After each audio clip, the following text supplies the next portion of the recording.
this speaker really values the analysis of the question. You see, the question. What analyzes the question? You see, when the mind itself comes up with a question, the mind comes up with any possible answers. And that what analyzes it must be the mind. Or must it? You see? Is there something that can analyze the question that is not a mental construct and has a relationship with the question or the answer, if there's an answer, you see?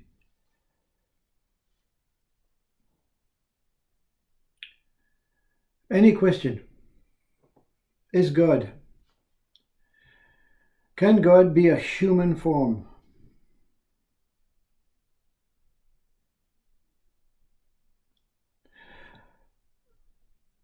Any mind that looks at itself as a possible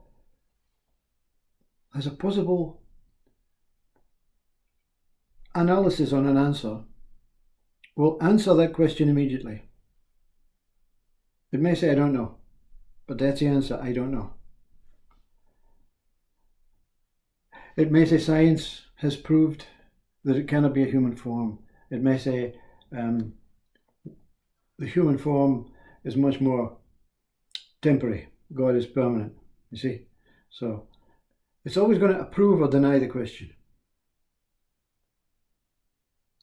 But what kind of mind analyzes a question before answering it? Meaning, not replying with a further question. Can you be more clearer, you see? That's a kind of analysis of the question. So the listener says, can God be a human form? Is God a human form?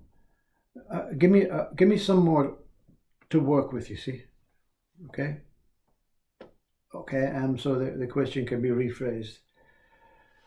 It can, it has been perceived that through certain religions, certain faiths, that the human body is a representation of something much more bigger.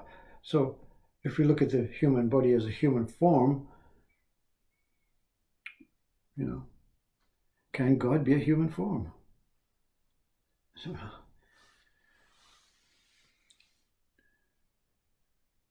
So what is to say that this is a human form? And of course, that's the stumbling point for mind. You see, when it gets that question that, no, we're going backwards instead of forwards. You see, what do you mean we are human form? That's what we are. Well, no. Have you proved? Have you got real, accurate, constructive representation of this being a human form? And anyway, God. You're assuming that God exists. What is God? You see, the mind hates the obstacle to a question that it already feels it has the conditioned, programmed information to answer. Okay? So one teacher says in class, I believe your name is Graham. Is this true? Yes, of course. Yes, ma'am. Miss, Mr. Yes, my name is Graham. You're not going to say, well, I don't know what is it that you believe? I believe your name is Graham.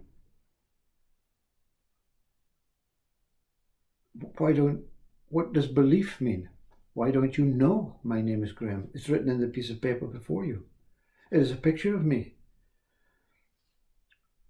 That's a completely different way of changing the question into you becoming the questioner. Because the question, is God a human form, raises infinite possibilities, and it does not come from the sourceful question. The sourceful question means, I know God exists. I can show you God.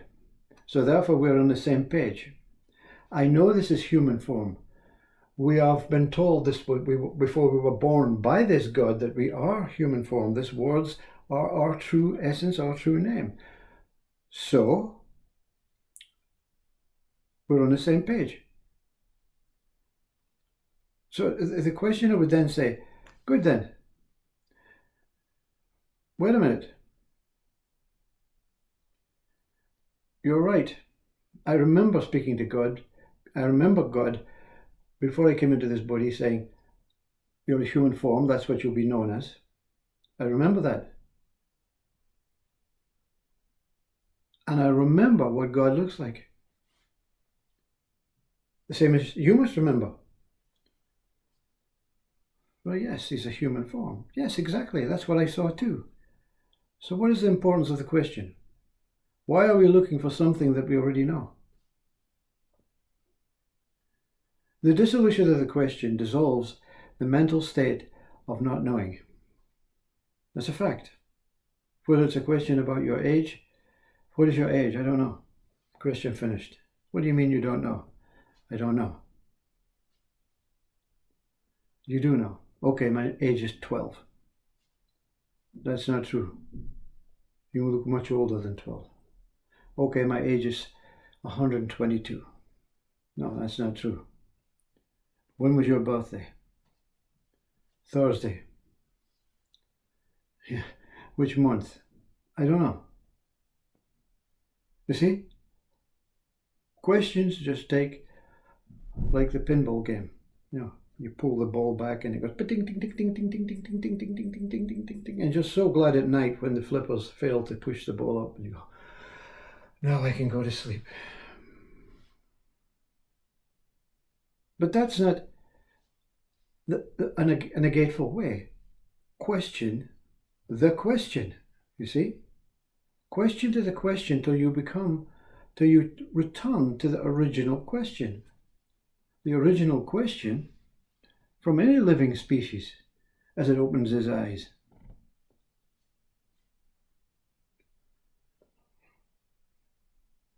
Whew. There's no question.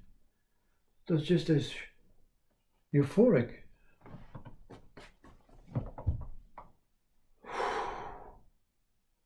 experience.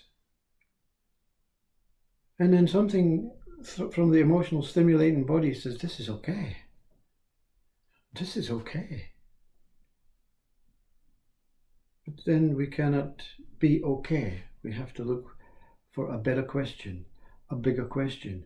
We have to know what God is. We have to know what we are. We have to know what this is. We have to introduce the ego I to say, let's find out. Let's discover.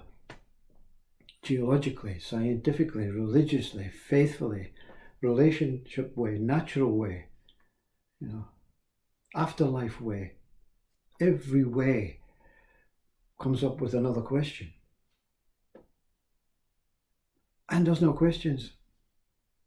You don't need a question to be here. You don't need an answer to be here. You don't need a God. And you don't not need a God. You see? It is what it is, you see? And you think that's a kind of reptilian, primitive way to look at it, like the animal point of view. But the animal holds no questions. It just exists. As long as it possibly can. It eats, it survives. It dances, it plays, it breeds. Sometimes it gets devoured for a stronger animal. Sometimes we devour the animals because we feel we're stronger. So what? Is that up for debate? Do we need to analyze that? Do we need to question that? Or do we not just have to accept life as it is? Unquestionable.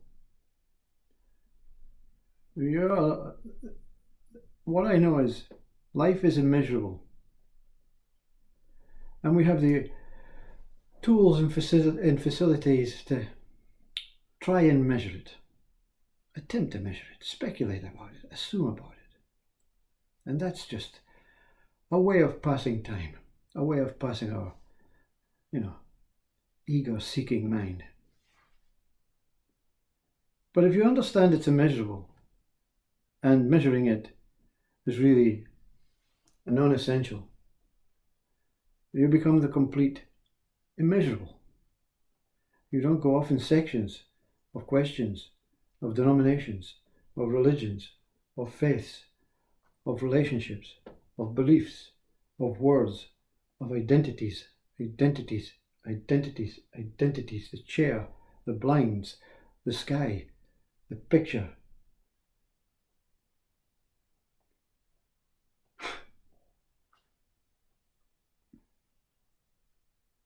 You see?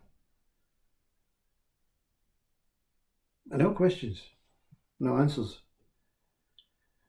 Stuff.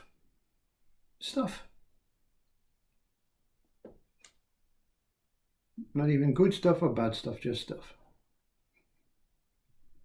Be the stuff